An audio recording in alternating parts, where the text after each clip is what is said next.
Hello दोस्तों, कैसे हैं आप सभी। आशा करती हूँ कि सही होंगे। तो आज की क्लास हमारी हिंदी साहित्य की है, जिसमें हम हिंदी टीजीटी पीजीटी से संबंधित महत्वपूर्ण प्रश्न उत्तर पढ़ेंगे, जो कि बहुविकल्पी टाइप हैं। और इससे पहले भी इसी प्रकार की सीरीज मैं इसमें डाल चुकी हूँ। अगर आप चैनल पर नए हैं तो चैनल को सब्सक्राइब जरूर कीजिएगा। डेली आपको अपनी तैयारी बेहतर बनाने के लिए इस चैनल पर अलग अलग नई नई वीडियोज़ मिलती रहेंगी। तो चलिए स्टार्ट करते हैं हम अपनी क्लास को। पहला प्रश्न है, बदलते हुए पारिवारिक वातावरण के संदर्भ में बुजुर्गों की स्थिति का चित्रण करने वाली कहानी है। इसमें से ऐसी कौन सी कहानी है जो कि बदलते हुए परिवेश में बुजुर्गों की स्थिति का चित्रण करती है? कौन सी वह कहानी है? ऑप्शन है चीफ की दावत, एक और जिंदगी, तीसरी कसम, बड़े भाई साहब। राइट आंसर बताना है इसके लिए। चीफ की दावत, एक और जिंदगी, तीसरी कसम, बड़े भाई साहब। राइट आंसर बताना है। देखते हैं इसके लिए right answer. Right answer option A है चीफ की दावत। जो इसमें राइट आंसर है वह है चीफ की दावत। चीफ की दावत यह है भीष्म साहनी की कहानी। ठीक है, चीफ की दावत। तो इसके जो चीफ की दावत, इसके जो ऑप्शन चीफ की दावत है यह राइट आंसर है। और चीफ की दावत इसके लेखक हैं भीष्म साहनी। ठीक है, भीष्म साहनी ने यह लिखी है। तो अगला प्रश्न देखते हैं। अगला प्रश्न क्या है? औद्योगिक संदर्भ में मजदूरों के जीवन का चित्रण करने वाली शेखर जोशी की कहानी। शेखर जोशी की कहानी, आपको शेखर जोशी की कहानी बतानी है जो औद्योगिक संदर्भ में मजदूरों के जीवन का चित्रण करती है। ऑप्शन है दाजू, बदबू, तरु का निर्माण और उस्ताद। राइट आंसर देखते हैं इसके लिए। राइट आंसर है ऑप्शन डी, उस्ताद, जो कि औद्योगिक संदर्भ में मजदूरों के जीवन का चित्रण करती है और शेखर जोशी की यह कहानी है। ऑप्शन डी इसके लिए राइट आंसर है, उस्ताद। अगला प्रश्न है, काव्य के आस्वाद से जो आनंद प्राप्त होता है उसे क्या कहते हैं? काव्य के आस्वाद से जो आनंद प्राप्त होता है उसे क्या कहते हैं? अलंकार कहते हैं, छंद कहते हैं, उपसर्ग कहते हैं या रस कहते हैं? देखते हैं इसके लिए right answer. Right answer option D है, उसे रस कहा जाता है। ऑप्शन डी इसके लिए राइट आंसर है। काव्य के आस्वाद से जो आनंद प्राप्त होता है उसे रस कहते हैं। अगला प्रश्न है, निम्नलिखित में से रीतिमुक्त कवि की पहचान कीजिए। इनमें से कौन से कवि हैं जो कि रीतिमुक्त कवि हैं? रीति मुक्त कवि। ऑप्शन है घनानंद, बिहारी लाल, देव और भूषण।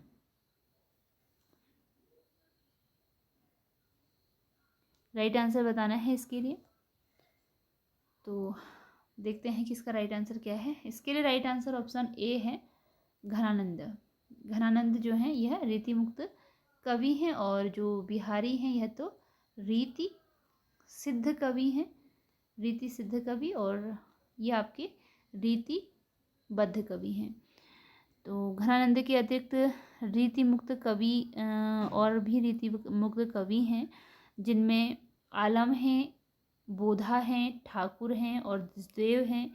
ठीक है, तो ये रीति मुक्त कवि हैं।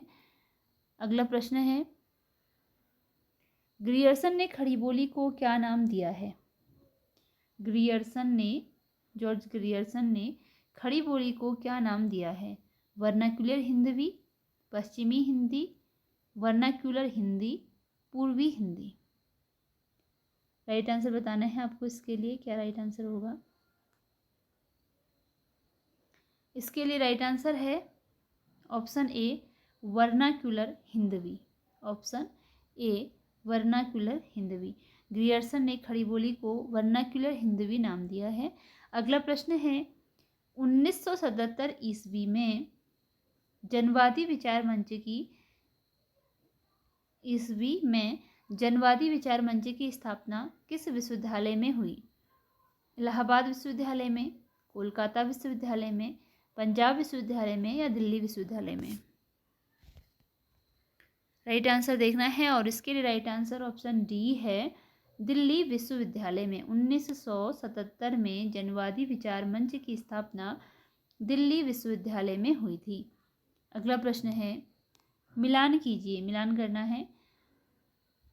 धरती अब भी घूम रही है, धरती अब भी घूम रही है किसकी रचना है? ऑप्शन है ज्ञानरंजन, कमलेश्वर, धर्मवीर भारती, विष्णु प्रभाकर।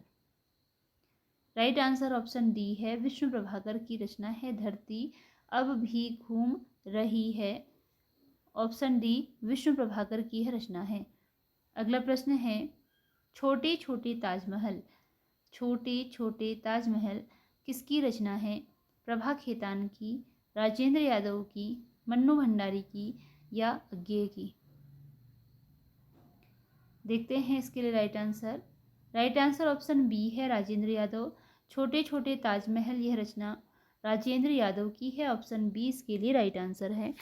अगला प्रश्न है, कौन सा युग में संगत है? कौन सा युग में संगत है?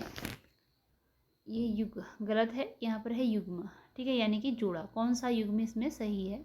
संगत का मतलब है कि सही है, जो सही है वह बताना है। ऑप्शन है सफ़ेद कौवा, मंजुल भगत, बंद गली का आखिरी मकान, धर्मवीर भारती, निठल्ले की डायरी, हरिशंकर बरसाई, पागल कुत्तों का मसीहा, यशपाल।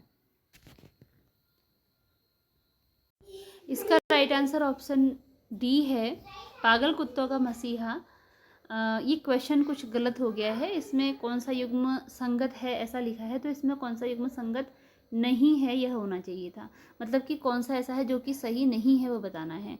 इसके लिए राइट आंसर ऑप्शन डी है, पागल कुत्तों का मसीहा यशपाल की रचना नहीं है, यह है सर्वेश्वर दयाल सक्सेना की रचना। ठीक है, ये किसकी है? सर्वेश्वर दयाल सक्सेना की रचना पागल कुत्तों का मसीहा। और इसके अतिरिक्त जो सफ़ेद कौवा है मंजुल भगत की रचना है, सही है। बंद गली का आखिरी मकान धर्मवीर भारती की रचना है, यह भी सही है। निठल्ले की डायरी हरिशंकर बरसाई की रचना है, यह भी सही है। तो आपको क्या बताना था? इसमें नहीं बताना था। ठीक है, इसमें नहीं बताना था, तो ये थोड़ा गलत हो गया है क्वेश्चन। तो इसके लिए राइट आंसर आपका क्या हुआ? नहीं के लिए, नहीं के लिए राइट आंसर ऑप्शन डी हुआ, पागल कुत्तों का मसीहा। ठीक है, नहीं है, जो सही नहीं है वह बताना है। इसके अतिरिक्त तो ये सभी सही हैं। अगला प्रश्न है, नई कहानी आंदोलन का सूत्रपात हुआ। नई कहानी आंदोलन का सूत्रपात किस वर्ष हुआ, यह आपको बताना है। नई कहानी आंदोलन 1946 में, 1966 में, 1956 में या 1977 में? तो नई कहानी आंदोलन का सूत्रपात कब हुआ और किसने किया, कब हुआ, यह बताना है आपको। तो देखते हैं इसके लिए राइट आंसर। इसका राइट आंसर है ऑप्शन सी, 1956 में। ठीक है, नई कहानी आंदोलन का सूत्रपात 1956 में हुआ। नई कहानी आंदोलन का सूत्रपात हुआ 1956 में। तो नई कहानी आंदोलन का प्रारंभ 1956 में हुआ है और इसकी प्रवर्तक में जैसे राजेंद्र यादव हैं, मोहन राकेश हैं और कमलेश्वर माने जाते हैं। और नई कहानी के जो महानायक, अगर आपसे पूछा जाए कि नई कहानी के महानायक के रूप में किसे जाना जाता है, ठीक है, तो नई कहानी आंदोलन के जो महानायक थे वो माने जाते हैं मोहन राकेश। मोहन राकेश को नई कहानी आंदोलन का महानायक माना जाता है। अगला प्रश्न है, नई कहानी की विशेष उपलब्धि किस क्षेत्र में रही? नई कहानी की जो विशेष उपलब्धि रही वो किस क्षेत्र में रही? बदलते सामाजिक पारिवारिक रिश्तों के चित्रण में, महानगरीय संत्रास के चित्रण में, व्यक्ति के अकेलेपन के चित्रण में, राजनीतिक मोह भंग के चित्रण में? इसके लिए राइट आंसर देखते हैं और राइट आंसर है ऑप्शन ए, बदलते सामाजिक पारिवारिक रिश्तों के चित्रण में नई कहानी आंदोलन की विशेष उपलब्धि रही। ऑप्शन ए इसके लिए राइट आंसर है। अगला क्वेश्चन है, मेरी पत्नी और भेड़िया आत्मकथा किसकी है? मेरी पत्नी और भेड़िया अब देखिए मेरी पत्नी और भेड़िया, ये क्या है? आत्मकथा है। ठीक है, आपको बताना है कि आत्मकथा किसकी है, मेरी पत्नी और भेड़िया। राइट आंसर इसके लिए ऑप्शन ए है, यह आत्मकथा है धर्मवीर भारती की। मेरी आत्मकथा का नाम है मेरी पत्नी और भेड़िया। तो ऑप्शन ए इसके लिए राइट आंसर है, डॉक्टर धर्मवीर भारती की यह आत्मकथा है मेरी पत्नी और भेड़िया। अगला प्रश्न है, रसखान की प्रेम वाटिका में कितने दोहे हैं? रसखान की जो रचना है प्रेम वाटिका, इसमें दोहों की संख्या बतानी है कि कितने दोहे हैं। 23, 45, 53 या 56। राइट आंसर देखते हैं। राइट आंसर है ऑप्शन सी 53, इसमें दोहे हैं। रसखान की प्रेम वाटिका में जो रचना है प्रेम वाटिका, इसमें हैं 53 दोहे। अगला प्रश्न है, प्रेमचंद्र को उपन्यास सम्राट की संज्ञा किसने दी? तो प्रेमचंद्र को उपन्यास सम्राट की संज्ञा देने वाले कौन थे? दया नारायण निगम, शरतचंद्र चट्टोपाध्याय, अमृत राय, रविंद्रनाथ। प्रेमचंद्र को सम्राट, उपन्यास सम्राट की संज्ञा, इसके लिए राइट आंसर है ऑप्शन बी, शरतचंद्र चट्टोपाध्याय। शरतचंद्र चट्टोपाध्याय को प्रेमचंद्र ने उपन्यास सम्राट की संज्ञा दी। अगला प्रश्न है, इसी के साथ ये वीडियो यहीं पर एंड होती है, अगला प्रश्न नहीं है इसमें। तो मिलते हैं अगली वीडियो में कुछ नए प्रश्नों के साथ। धन्यवाद।